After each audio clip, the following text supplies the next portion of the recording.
Hi everyone and welcome to another video from Display Repair. This video will show you how to conclude if you have a bad starter on your car.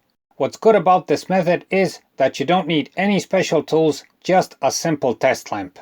This is easy to do provided you have clear access to the starter, so stay tuned.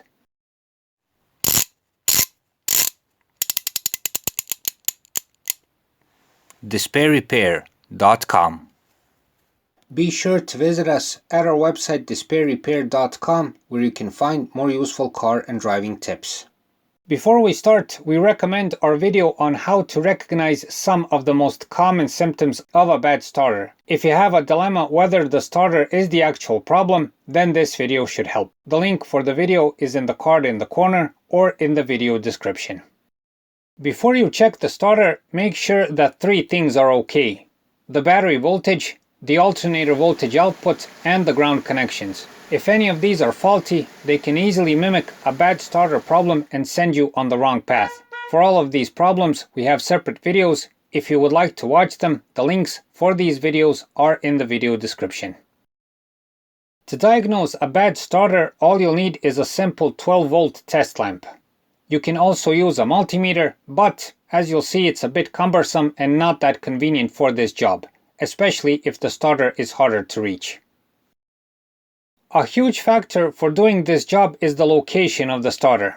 In case of the Clio, on which we are showing this example, the starter is super accessible and there are no problems at all. But in some engine bays, the starter may be harder to reach, or it may be even impossible in some cases. Accessibility issues are especially common with modern engine bays. So we recommend that before you start any of this, best take a look around the engine bay and see if you can actually access the starter without many obstacles. Before you start any of this, the first thing you must do is to secure the car.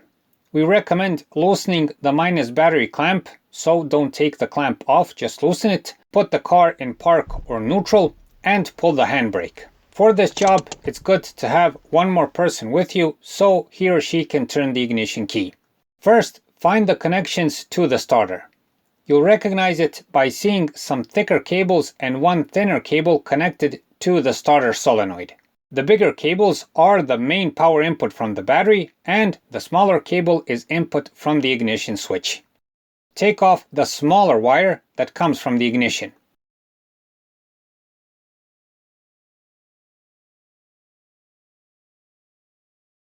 Now we come to the crucial part of the video.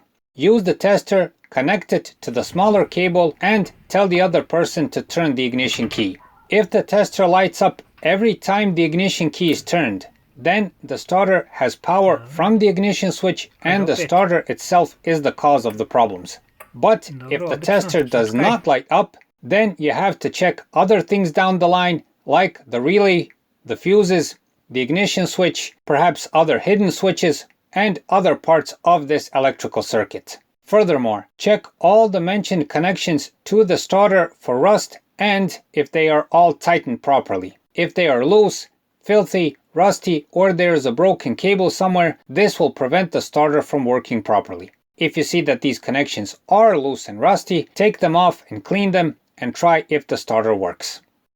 One more way to diagnose a bad starter is to try and connect the main power cable and the smaller connector. This is also known as doing a bypass. But we do not recommend this except in dire need and when the starter is accessible.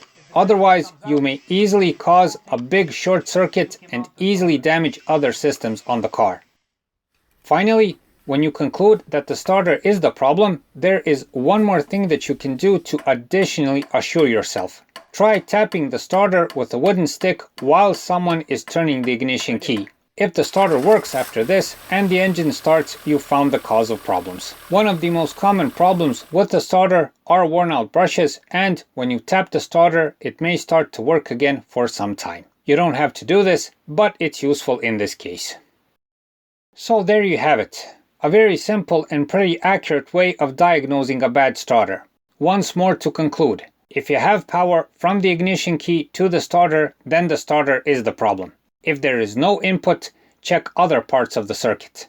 Also, make sure that all the connections to the starter are clean and tight. So that's it for this time. We hope the videos help. Please like and subscribe. It's a huge help for what we're doing. Thanks for watching and thanks for your time.